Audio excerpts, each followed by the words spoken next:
कार्यक्रम क्या बोले नेताजी देख रहे हैं आप, और इसी की कड़ी में मौजूद हूँ पृथला विधानसभा क्षेत्र में, जहां से निर्दलीय प्रत्याशी के तौर पर आए हैं नैनपाल रावत। हालांकि विधायक भी रह चुके हैं, 5 साल उन्होंने बीजेपी को सपोर्ट किया। सर, क्या लग रहा है माहौल इस बार कैसा है? देखिए, माहौल तो आपके कैमरा बताएंगे।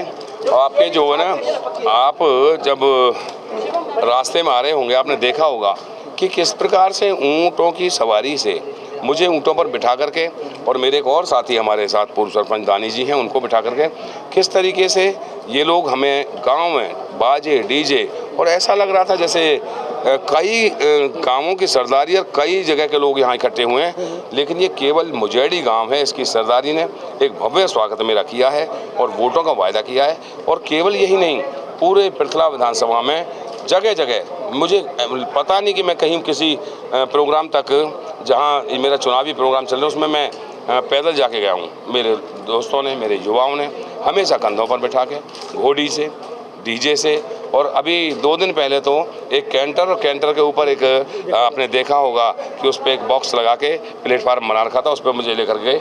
तो 2019 से भी ज़्यादा ताकत से चुनाव मुझे मेरी जनता लड़ा रही है। और देखिए, जब कोई व्यक्ति खुद मालिक बनता है ना, तो वो कभी भी कामयाब नहीं होता। मेरी मालिक मेरी जनता है, मेरा मालिक मेरा भगवान, और उसी प्रकार से मेरी मालिक मेरी जनता जनार्दन है। जब जनता मालिक है तो किसकी ताकत है भाई कोई हिला सके? और ये पिछली बार भी माननीय मोदी जी या माननीय मनोहर जी या और भी नए नए इनके जो स्टार प्रचारक होंगे, जब मोदी जी की ना चली यहाँ, जो तीसरी बार प्रधानमंत्री है, तो इस 36 बिरादरी के सामने और किसी की नहीं चलती। टिकट कटने की वजह क्या रही? 5 साल बीजेपी को आपने बिना शर्त के समर्थन दिया।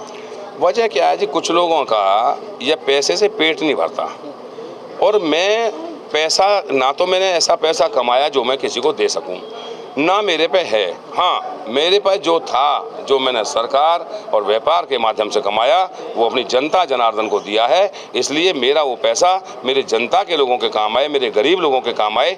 इन अमीरों की हवेलियों को भरने से क्या फ़ायदा, जो रात और दिन भ्रष्टाचार में डूबकर केवल और केवल पैसा कमाने का काम करते हैं। तो इसलिए मैं कभी भी टिकट जो है ना पैसे से ना लूँगा, और मैं कभी आने वाले समय में टिकट देने वाला बनूंगा।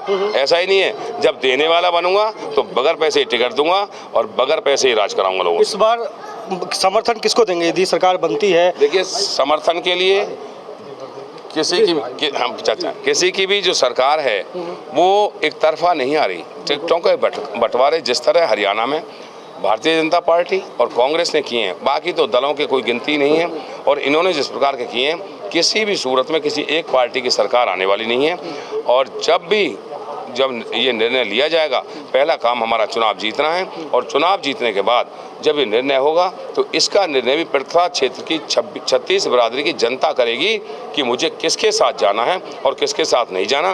बाकायदा एक बड़ा आयोजन होगा, उस बड़े आयोजन में जिसको भी समर्थन चाहिए होगा वो शीर्ष नेतृत्व उसका आएगा, और नेतृत्व से बात करें तब उसको समर्थन दिया जाएगा। जो मेरी जनता जनार्दन को, जैसे मैं इनको हाथों में रखता हूं, इनको आंखों पे रखता हूं, इनको सर पे रखता हूं, जो भी पार्टी इनको इस तरह से रखेगी उसी को समर्थन जाएगा।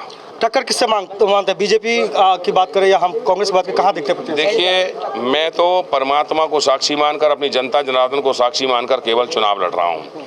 ये टक्कर मानना, कुछ और चीज़ मानना, ये दूसरी पार्टियों का काम है। वही गिनते हैं जो टेकचंद जी कहते हैं नैनपाल से टक्कर है, उधर रघुवीरा जी कहते हैं नैनपाल से टक्कर है। दोनों ही मुझसे टक्कर मान रहे, कहीं ऐसा ना हो दोनों की जो वोट हैं वो मेरे बराबर आए, दोनों मिलकर। बहुत बहुत धन्यवाद हमसे बात कर लेते हैं। ये थे पृथला विधानसभा से निर्दलीय प्रत्याशी नैनपाल रावत, जिन्होंने ईटीवी भारत से खास बातचीत की। फरीदाबाद सिटी भारत के लिए मुकेश कुमार।